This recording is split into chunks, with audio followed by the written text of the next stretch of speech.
Selamat pagi sahabat Nurse Cafe, salam kenal ya. Jangan lupa juga salam prokes ya, jaga tetap kesehatan, juga protokol kesehatan kita. Apalagi di saat ini angka pandemi COVID semakin meningkat. Sedikit ingin berbagi buat teman-teman, motivasi saya menjadi seorang perawat adalah awalnya saya tidak berniat bercita-cita menjadi seorang perawat. Inginnya saya menjadi seorang koat, tetapi ibu saya menginginkan saya menjadi seorang perawat dengan tujuan ketika beliau nanti tua ada yang merawat. Kebenaran awalnya saya menjalaninya dengan terpaksa, tapi lama-lama setelah saya nyemplung, saya jadi suka dengan dunia keperawatan, terutama dunia di intensive care. Jenjang pendidikan yang saya lalui yaitu saya mulai dari tahap pertama yaitu Akademi Perawat. Saya lalui di Akademi Perawat Rumah Sakit Pertamina Pusat. Nah, selanjutnya saya bekerja, saya memang lebih banyak memilih untuk di dunia intensif. Jadi saya di ruang perawatan biasa, saya hanya mengalami 1 tahun. Selanjutnya saya dari pihak rumah sakit, saya disekolahkan untuk sekolah intensif dasar ICU, dan saya ditempatkan di ruang ICU. Pengalaman kerja saya sendiri, saya berkecimpung tetap di ruang intensif. Dari ruang ICU saya dijadikan sebagai clinical instructor. Habis itu saya diangkat menjadi supervisor di ruang intermediate. Habis itu saya kembali lagi ke ICU sampai dengan sekarang menjadi supervisor ICU, dan mulai Desember saya memegang 2 ruangan. Desember 2022 saya memegang jadi ICU ICCU.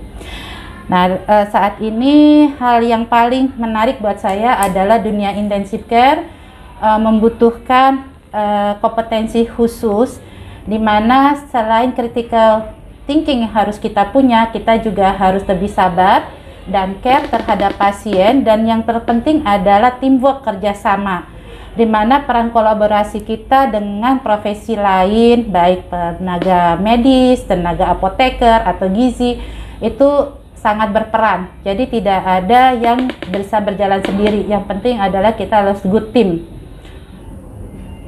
Persyaratan khusus untuk perawat bekerja di ruang intensive care, selain memiliki critical thinking, dia juga yang pertama adalah dia harus mau belajar, dan dia juga harus sudah mempunyai pelatihan ICU dasar, sudah mengikuti pelatihan ACLS atau BCLS. Nah, itu yang paling penting. Tetapi apakah itu wajib? Harus dipunyai, memang itu wajib, tetapi bukan berarti untuk kita perawat ruangan yang ingin dinas di ruang intensif tidak bisa saja. Mungkin kita akan lakukan namanya bedside teaching, atau kita sebut istilahnya adalah tandem. Walaupun kita belum mendapatkan kesempatan untuk mengikuti pelatihan ICU, kalian tetap dapat dinas di ruang ICU. Nanti para senior atau para CI juga akan membantu.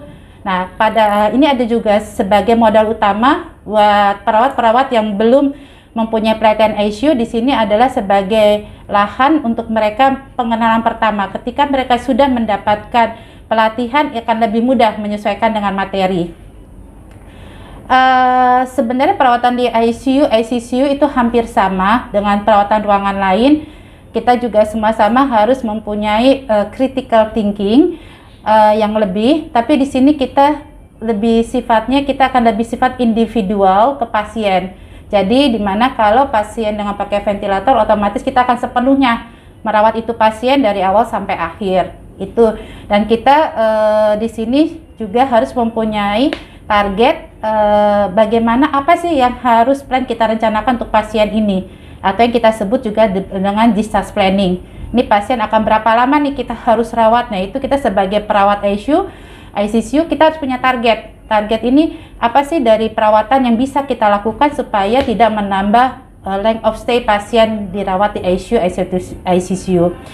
Jadi bagi saya adalah untuk pendidikan, kalau terkendala biaya, kita belum dapat kesempatan, itu teman-teman bisa belajar dari senior-senior, atau ketika kondisi memungkinkan, ruangan kosong, Anda bisa dengan meminta untuk dinas di ruang intensif untuk belajar. Itu aja sih mungkin kiatnya ya teman-teman.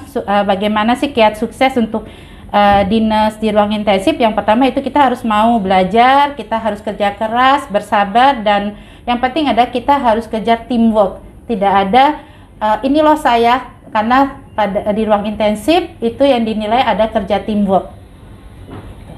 Semangat ya teman-teman.